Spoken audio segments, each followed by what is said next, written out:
Hello friends, welcome back to my channel. मैं हूं आपकी फ्रेंड वर्षा। फ्रेंड्स, आज की इस वीडियो में हम बात करेंगे बीएड एंट्रेंस एग्जाम के रीजनिंग के प्रैक्टिस सेट की। तो चलिए फ्रेंड्स, वीडियो को स्टार्ट करते हैं। वीडियो को स्टार्ट करने से पहले प्लीज मेरे चैनल को सब्सक्राइब कर लीजिए, और अगर आपने चैनल को सब्सक्राइब कर लिया तो इस वीडियो को लाइक कीजिए और अपने फ्रेंड्स के साथ शेयर कीजिए। चलिए स्टार्ट करते हैं आज की वीडियो। फ्रेंड्स, यहाँ पर हमें इसमें क्वेश्चन दिया हुआ है कि हमें यहाँ पे दो कथन दिए हुए हैं के आगे दो निष्कर्ष भी हैं, फर्स्ट एंड सेकंड, और इसमें हमें सत्य मानकर विचार करना है। यानी कि एक तरह से ये हमारा यहाँ पर एक स्टेटमेंट है, उसका निष्कर्ष है, और बताना है कौन सा निष्कर्ष इसके अकॉर्डिंग सही है। जैसे कि फर्स्ट कथन है, शिक्षण एक कला है, चित्रकारी भी एक कला है। ठीक है, यानी कि सभी कलाकार शिक्षक हैं। सेकंड निष्कर्ष है, सभी कलाकार चित्र बनाना जानते हैं। तो फ्रेंड्स, यहाँ पर शिक्षण एक कला है, चित्रकारी भी एक कला है, ये बात बिल्कुल सही है। लेकिन सभी कलाकार शिक्षक हैं, ये यहाँ पे बात नहीं सही बैठ रही है। जबकि सभी कलाकार चित्र बनाते हैं, ये बात बिल्कुल सही है। तो देखिए, यहाँ पर जो इसका राइट आंसर होगा वो होगा ऑप्शन नंबर बी, केवल निष्कर्ष सेकंड लागू हो रहा है, जबकि निष्कर्ष फर्स्ट जो है वो लागू नहीं हो रहा है, वो गलत है। ठीक है, नेक्स्ट आते हैं। अगेन यहाँ पे हमें चार निष्कर्ष दे रखे हैं, जिसके अकॉर्डिंग हमें यहाँ पे आंसर बताना है। ठीक है, तो देखिए पहले कथन देखेंगे, सभी बकरियां बाघ हैं। तो देखिए यहाँ पे ये जो है ये बकरियां हैं, सभी बकरियां क्या हैं? बाघ हैं। ठीक है, ये बाघ हमने ये बाहर लिख दिया। अब सभी बाघ बकरियां हैं, तो सभी बाघ जो हैं वो क्या हैं? बकरियां हैं। सभी बाघ क्या हैं? बकरियां हो गए। अब सभी सिंह बाघ हैं, तो ये हमारा क्या हो गया? सिंह हो गया, यानी सभी सिंह बाघ हैं। तो यानी कि कोई बकरी सिंह नहीं है। अब कोई बकरी सिंह नहीं है, हम यहाँ पर देखेंगे तो फ्रेंड्स, हम ऐसे कैसे कह सकते हैं कोई बकरी सिंह नहीं है, जबकि बकरियां तो सभी सिंह में आ रही हैं, और कोई सिंह बकरी नहीं है ये भी हम नहीं कह सकते। इसलिए हमारा जो ऑप्शन यहाँ पे लागू होगा, देखिए हमारा निष्कर्ष यहाँ पे फर्स्ट सही है, सेकंड सही है, थर्ड और फोर्थ गलत है। तो इसके अकॉर्डिंग देखेंगे तो यहाँ पर स्टेटमेंट हमारा इसके अकॉर्डिंग कोई भी गलत हमें दिया हुआ नहीं है। ये भी गलत हो जाएगा हमारे अकॉर्डिंग, ये भी और ये भी। तो इसके अकॉर्डिंग हमारा कोई भी निष्कर्ष लागू नहीं होगा। तो ऑप्शन डी यहाँ पे हमारा क्या हो जाएगा? राइट आंसर हो जाएगा। ठीक है, नेक्स्ट आते हैं।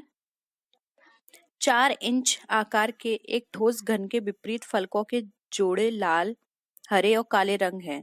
इसे 1 इंच के घनों में काटा गया है। कितने घनों में? केवल 4 फलक लगे हुए हैं। तो फ्रेंड्स, यहाँ पर अगर हम देखें तो देखिए 4 इंच का एक ठोस विपरीत फलकों के जोड़े लाल, हरे और काले रंग के हैं।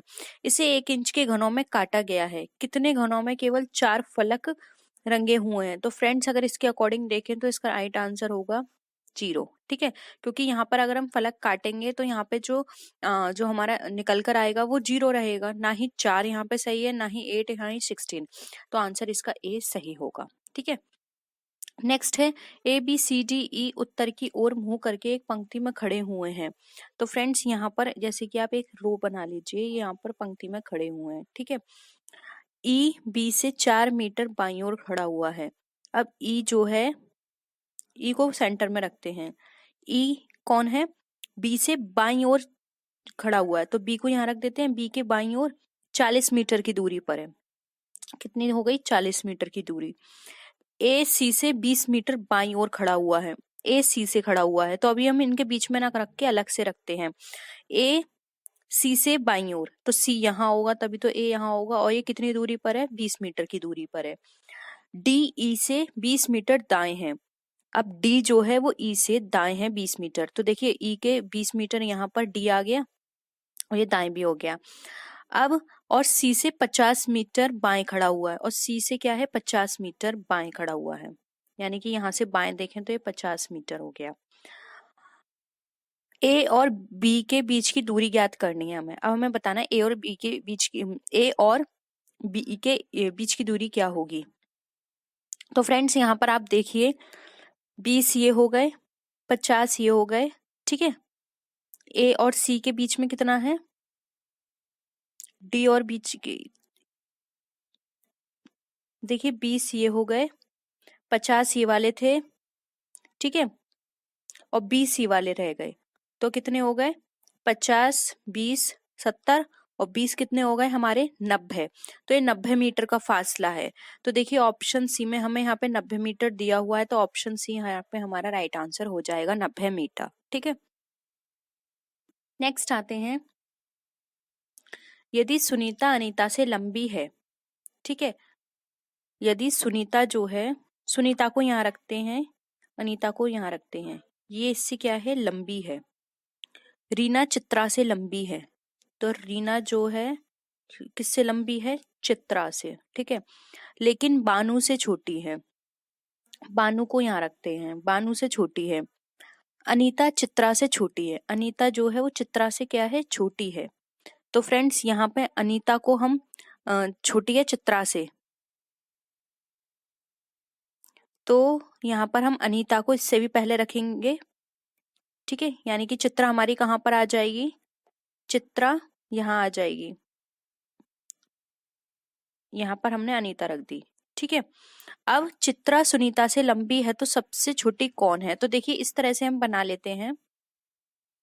यहाँ पर देखिए, तो देखिए फ्रेंड्स इसको इस तरह से बनाते हैं, चित्रा जो है क्या है, बड़ी है किससे, सुनीता से, ठीक है। सुनीता से बड़ी कौन है, चित्रा, चित्रा बड़ी किससे है, अनीता से, ठीक है। अब अगर फिर इसके बाद की स्टेटमेंट में देखें तो बानू कौन है, बानू बड़ी है किससे, रीना से, और रीना किससे बड़ी है, चित्रा से, ठीक है। तो यहाँ पर जो अगर हम देखें तो सबसे छोटी यहाँ पे पूछा है कौन है, तो सबसे छोटी तो यहाँ पे कौन हो गई, अनीता हो गई। तो यहाँ पे ऑप्शन बी जो है वो हमारा राइट आंसर होगा, क्योंकि अनीता यहाँ पे छोटी है, ठीक है।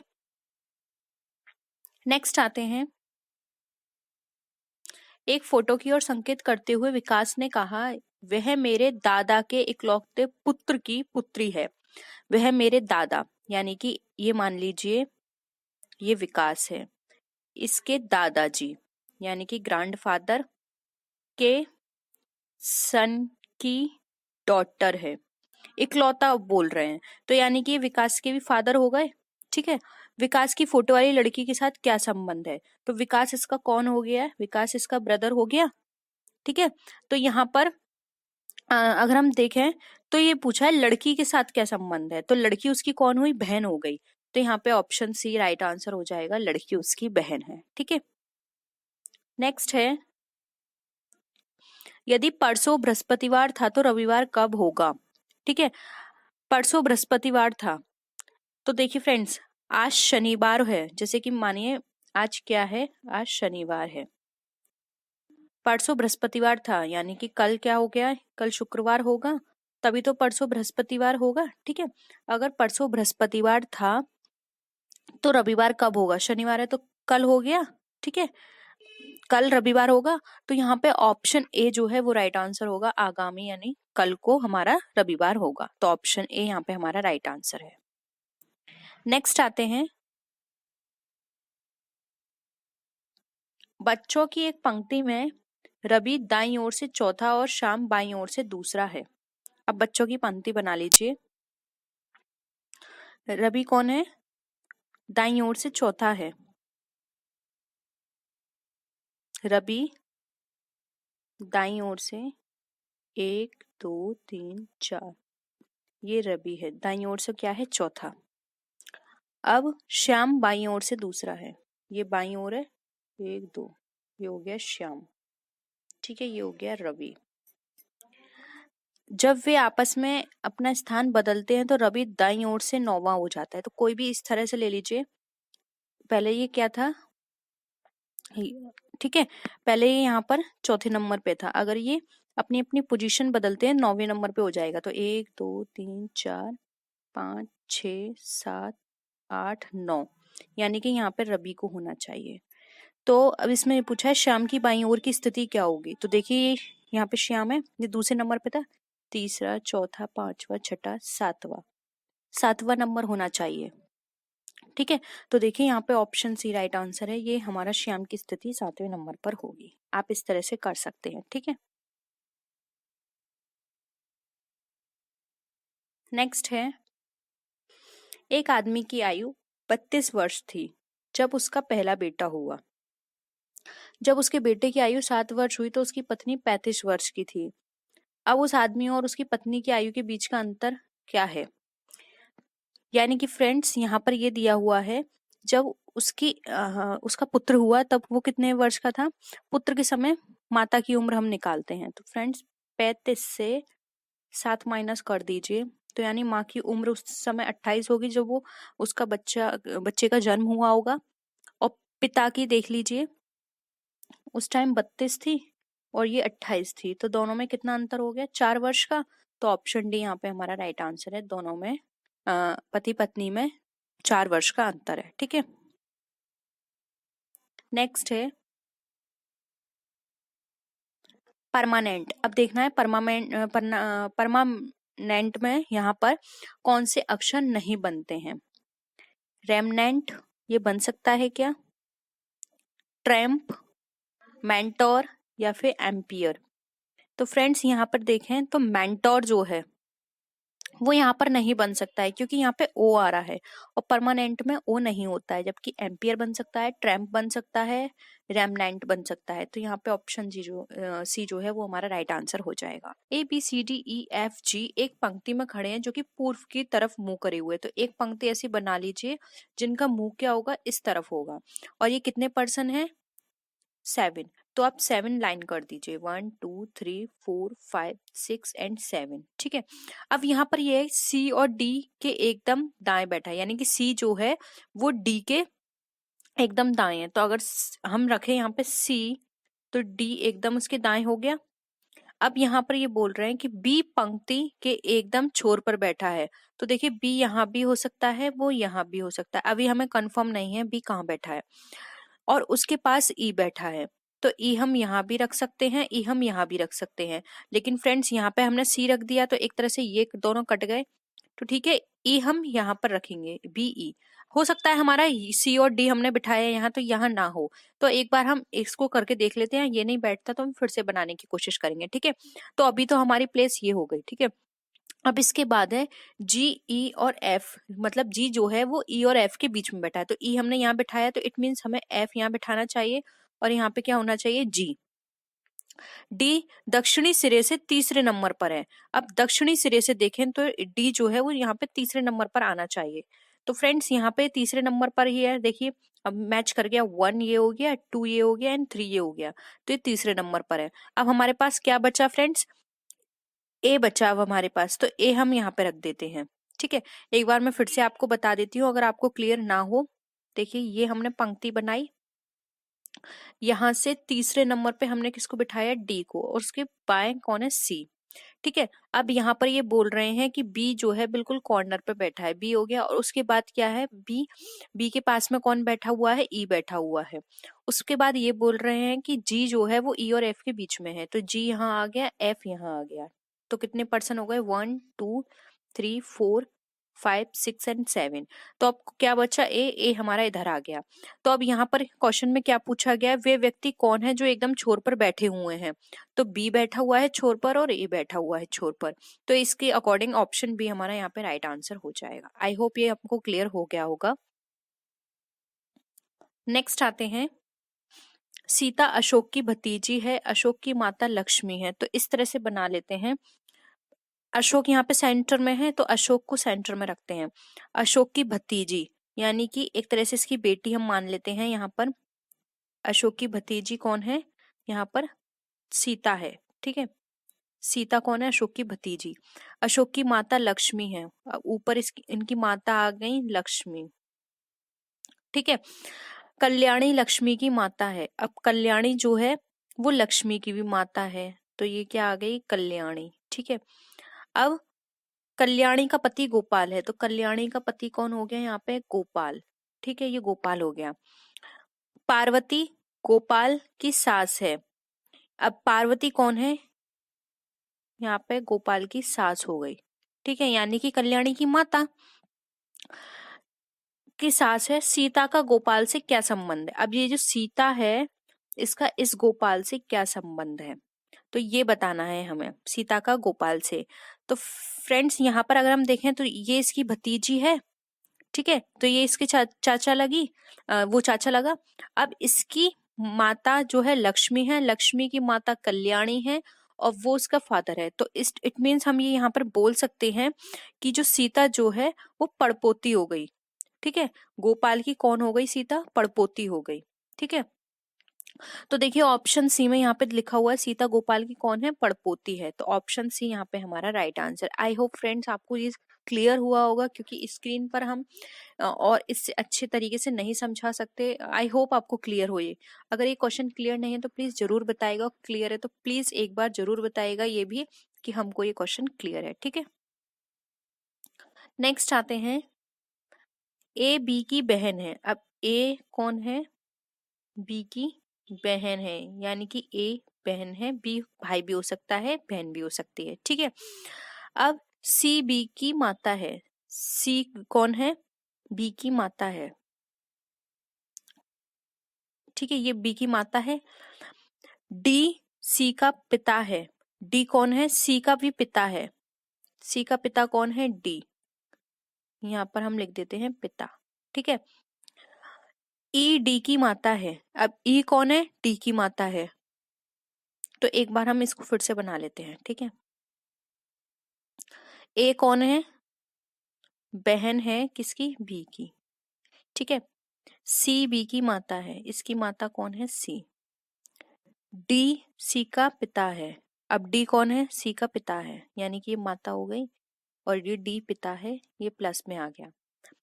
ठीक है, मेल को हम प्लस में डिनोट कर रहे हैं, माइनस मतलब फीमेल है हमारा। ठीक है, बी अभी हमें पता नहीं है प्लस है कि माइनस है, यानी कि मेल है या फीमेल है। अब इसमें ये कहा गया है, और ई जो है डी की माता है। ई कौन है, डी की माता है। ठीक है, तो अब ये बताना है ए का डी से क्या संबंध है। अब हमें ए का डी से संबंध बताना है। तो फ्रेंड्स देखिए, ये इसकी अगर हम मान लें कि ये इसकी बहन है, यानी कि ये इसकी बेटी हो गई, इसकी बेटी, और इसकी कौन हुई, नातिन हो गई।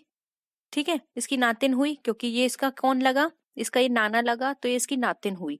तो यहाँ पर अगर हम देखें, इससे पूछा जा रहा है कि ये ऑप्शन में, तो ये नातिन अगर हम देखें फ्रेंड्स, तो हिंदी में नातिन जो होता है वो अंग्रेजी का ग्रैंड डॉटर ही कहलाता है, क्योंकि पोती भी ग्रैंड डॉटर हो गई, नातिन भी ग्रैंड डॉटर हो गई।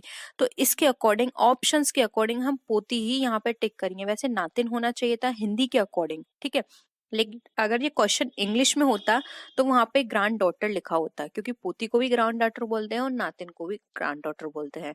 तो इसलिए हम यहाँ पर पोती को ही राइट आंसर करेंगे। ठीक है, आप ये कंफ्यूज मत होना कि यहाँ पे नातनी का तो ऑप्शन है ही नहीं, और ये इसकी नातिन लगी, पोती नहीं लगी। तो फ्रेंड्स, अगर आप इसको इंग्लिश में कन्वर्ट करके देखेंगे, क्योंकि ये आपका बाइलिंगुअल आएगा, तो आप इंग्लिश में देखेंगे तो ग्रैंड डॉटर ही लिखा होगा, दोनों को ग्रैंड डॉटर कहा जाता है, इसलिए आप पोती पर ही टिक लगाइएगा। ठीक है, और वैसे भी अगर ये इस क्वेश्चन में आपको ये कुछ गड़बड़ भी होगी, तब भी आपको मार्क्स मिल जाएगा, क्योंकि कई बार ऐसा होता है ऑप्शंस नहीं दिए होते हैं, तो हो सकता है एग्जामिनर आपको मार्क्स दे दे, लेकिन फिर भी आप टॉप जो क्वेश्चन में अगर कोई पॉइंट ऐसा लग रहा है कि ये हो सकता है, बट अगर यहाँ पे ये वाला कॉन्सेप्ट, तो आप लगाकर जरूर आएगा, छोड़कर मत आइएगा। ठीक है,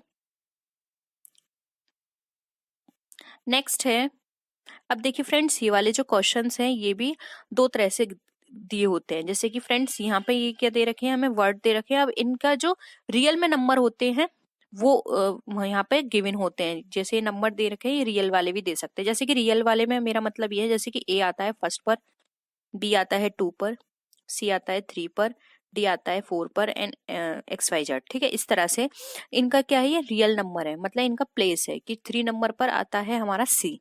तो देखिए फ्रेंड्स, अगर ए की बात करें, जो फर्स्ट पर आता है, यानी कि ये सही है, तो इस हिसाब से हमारी ये वाली ट्रिक भी चल सकती है। लेकिन देखिए पी जो है वो 7 नंबर पर नहीं आता है, इट मीन्स यहाँ पर हमें जो इसके लिए नंबर अलॉट किए गए हैं, हमें उसी के अकॉर्डिंग इसका नंबर चूज करना है। ठीक है, तो देखिए फ्रेंड्स, यहाँ पर अगर हम देखें ए के लिए कौन सा नंबर यहाँ दिया गया है, 1, तो हम आर देख लेते हैं। आर के लिए यहाँ पर कौन सा नंबर गिवन है, 8। ठीक है, ई के लिए यहाँ कौन सा नंबर गिवन है, क्योंकि यहाँ सेकंड पर ई है, तो ई के लिए यहाँ पर जो दिया हुआ है वो है 3। सी के लिए कौन सा नंबर गिवन है, 2। ई के लिए अगेन 3। पी के लिए क्या दिया हुआ है, 7। टी के लिए 9, मैं नीचे लिख देती हूँ। आई के लिए 4, ओ के लिए 6, एंड एन के लिए 5।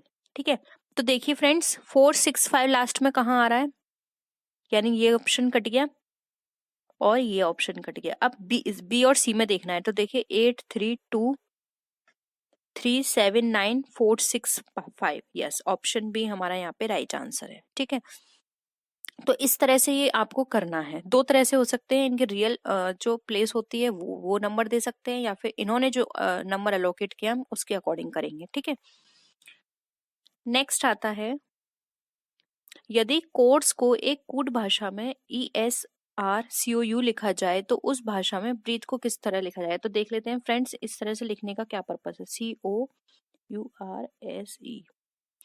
देखिए यानी कि लास्ट वाला वर्ड पहले आया है और फर्स्ट वाला सबसे लास्ट में गया है।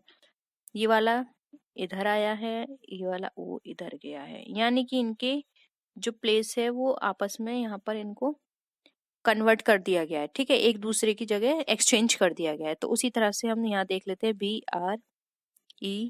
BREATH। तो देखिए H यहाँ आ गया, इसका B यहाँ चला गया, इसका T यहाँ आ गया, इसका R यहाँ चला गया, इसका A यहाँ, इसका यहाँ। तो देखिए इस हिसाब से हमारा ऑप्शन बी यहाँ पे हमारा राइट आंसर है। ठीक है, तो आई होप ये आपको क्लियर हो गया होगा। ठीक है, नेक्स्ट आते हैं, सभी भिखारी कौन है, गरीब हैं। तो अब हमें कथन सत्य देखने हैं कौन सा निष्कर्ष सही नहीं है। ठीक है, वह सभी जो गरीब हैं भिखारी हैं। ठीक है, ए अमीर है, ए भिखारी नहीं है, ये भी सही है। यदि ए अमीर नहीं है तो ए भिखारी नहीं है, यदि ये भिखारी है तो ये अमीर नहीं है। तो फ्रेंड्स इसके अकॉर्डिंग देखें तो हमारा जो निष्कर्ष है वो हमारा डी यहाँ पे करेक्ट नहीं हो रहा है। ठीक है, तो ऑप्शन डी यहाँ पे हमारा क्या हो जाएगा, राइट आंसर हो जाएगा। तो फ्रेंड्स आई होप आपको ये सारे क्वेश्चंस क्लियर हुए होंगे। आज के लिए इतना ही, और वीडियो पसंद आए तो वीडियो को लाइक कीजिए, अपने फ्रेंड्स से शेयर कीजिए।